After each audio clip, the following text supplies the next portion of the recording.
What's up les gars, c'est ton Blacky, back to the new vidéo où on va parler du rappeur Tekashi 69. Donc là, les choses sérieuses ont commencé, on va parler du procès. Je vais vous expliquer tout ce qui s'est passé hier et aujourd'hui encore le procès continue. Bref, comme d'habitude les gars, je compte sur vous pour lâcher un maximum de pouces bleus et de me dire en commentaire ce que vous en pensez. Bref, let's go. Je vous avais dit avant que le procès de 69 commence, il y aurait un autre procès concernant le kidnapping qu'il y a eu autour de 69 et c'est ce procès-là qui a commencé. 69 va témoigner en tant que témoin. Il n'a pas vraiment assisté à ce qui s'est passé hier. C'est aujourd'hui, ce mardi-là, que 69 va témoigner. Je résume vite fait pour ceux qui auraient oublié. En juillet 2018, 69 s'est fait kidnapper et voler. On lui a pris pas mal de ses chaînes, même du liquide. Un total de presque 1 million de dollars. C'était 918 000, un truc comme ça. Je vais rectifier ce que j'ai dit parce qu'il se pourrait que l'enlèvement du 69 soit faux. Donc, c'est ça qu'on essaie de savoir dans ce procès, si c'est vrai ou si c'est faux. Les personnes qui sont accusées d'avoir enlevé et volé 69 sont Anthony Ellinson et Algermia Mac. Les deux sont accusés d'être membres du Nine Trey Gangsta et Mac, il est accusé aussi d'avoir vendu de la drogue, plus précisément de l'héroïne. Récemment, dans une vidéo, je vous avais dit où aura lieu le procès. Donc, je le rappelle pour ceux qui n'auraient pas vu ma vidéo. Donc, c'est dans le palais de justice Thurgood Marshall à Manhattan. Et je suis désolé de dire ça, mais le procès va durer 2 semaines. Ça va être très long. Donc, je pense qu'après, ça va être le cas à part pour 69 pour savoir quand est-ce qu'il va sortir. Là, maintenant, on va vraiment parler de ce qui s'est passé hier. Alors, écoutez bien. Hier, il y a les avocats du côté du gouvernement. Ils ont expliqué qu'ils avaient un témoin qui serait parti voir Ellinson en prison et qui lui aurait montré la couverture de la presse. On voit 69 qui s'est fait enlever et tout ça. Et Anthony Ellinson, il était content, il était en mode « Ouais, je vais être célèbre, je vais être connu ». Dans le palais de justice, il y a à peu près 100 jurys et une demi-douzaine de personnes, donc les amis et la famille des personnes qui sont accusées, donc Anthony Ellinson et Algermia Mac.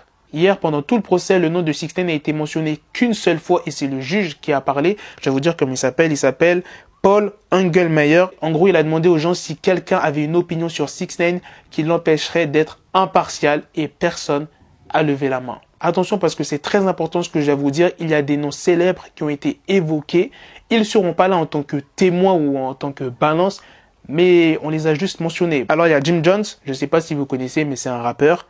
Il y a Chief Keef, Casanova, et il y a les anciens rivaux de 69 tels que Mel Murda, Kodabi et l'ex-petite amie de 69, Sarah Molina. Il y a l'avocat Jonathan Raybould, donc c'est lui qui représente le gouvernement et il a expliqué comme quoi que le Nine Trey Gangsta était vraiment un gang brutal et Ellinson et Mac comme deux membres les plus haut gradés dans le gang. Ça veut dire qu'ils sont vraiment au sommet. Le gouvernement, enfin l'avocat continue toujours à dire que c'est Ellinson qui a kidnappé 69. Et après Jonathan Raybould, il s'est tourné vers la deuxième personne qui est Mac et comme quoi qu'il aurait transporté une grosse quantité de drogue. En gros, si tu veux, Jonathan Raybould défend 69.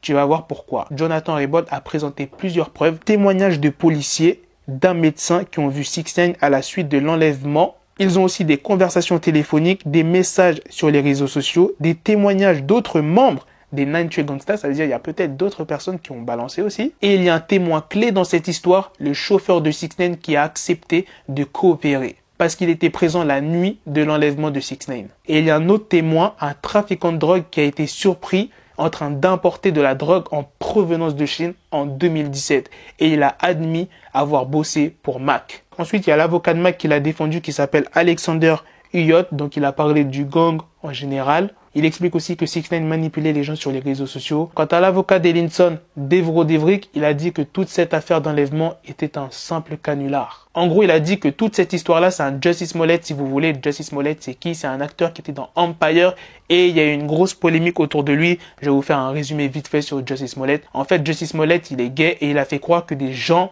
l'ont attaqué en pleine rue comme ça et ils l'ont frappé parce qu'il était en sang. Et c'est lui-même qui a orchestré tout ça. Maintenant, tu comprends pourquoi l'avocat a dit que c'est un Jussie Smollett. En gros, 69 a fait comme Jussie Smollett, il a orchestré son enlèvement. L'avocat d'Ellinson, il a dit que son client était juste responsable de la sécurité de 69 et qu'il faisait un excellent travail parce qu'il y avait beaucoup de personnes qui voulaient la peau de 69. Soyons d'accord, en plus c'est vrai. 69 avait une très bonne sécurité parce qu'il s'est jamais fait monter en l'air, à part à l'aéroport à Los Angeles. À part ça, où ils se sont battus, personne n'a défié 6ix9ine. Bref les gars, c'est la fin de cette vidéo sur le premier jour du procès de 6ix9ine. Je sais pas si je vais faire une vidéo tous les jours pour vous expliquer les news qu'il y a sur 6ix9ine, parce que là le procès il va durer 2 semaines et tous les jours il va se passer quelque chose, tu vois ce que je veux dire. Là aujourd'hui on est mardi et 6ix9ine va témoigner, donc peut-être mercredi je vous dirai ce qui s'est passé. S'il y a des news vraiment croustillantes, là j'en parlerai en vidéo, mais si c'est des petits trucs comme ça, genre je vais pas faire, parce que t'imagines pendant 2 semaines faire que des vidéos 6ix9ine, non c'est trop, tu vois. Là je fais juste parce que c'est le premier jour et après je verrai selon les news si j'en parle ou pas, ok. Ou pire, je ferai une vidéo globale où j'expliquerai vraiment genre tout ce qui s'est passé pendant les 2 semaines. Ouais, mais la vidéo va durer longtemps. Enfin bref, à toi de me dire ça en commentaire si tu veux que tous les jours. J'ai pas envie de vous bombarder aussi tous les jours des vidéos 6ix9ine, c'est chiant après, tu vois. Même pour moi c'est chiant à faire, mais ça dépend de vous. Si ça vous fait vraiment plaisir, je le ferai pour vous. Donc à vous de me dire ça en commentaire. N'oublie pas ton pouce bleu. Et à la prochaine pour de prochaines vidéos. Peace. Got the bezel, had to switch my schedule on my dick, she Lego, never Lego. Him, I stuck up on me, so I call it Velcro. Till I need my dinero pendejo. Hit my metro if it's about the peso, like it's go Diego, make it right on schedule. Got the pistol on me with the dick extendo, bitches in the back just like a fucking echo. Hey, that bitch told me you got pencil dick. She grip on my dick like a selfie stick. I got a big gun, I need help with it. To wet your babe up, Michael fell with it.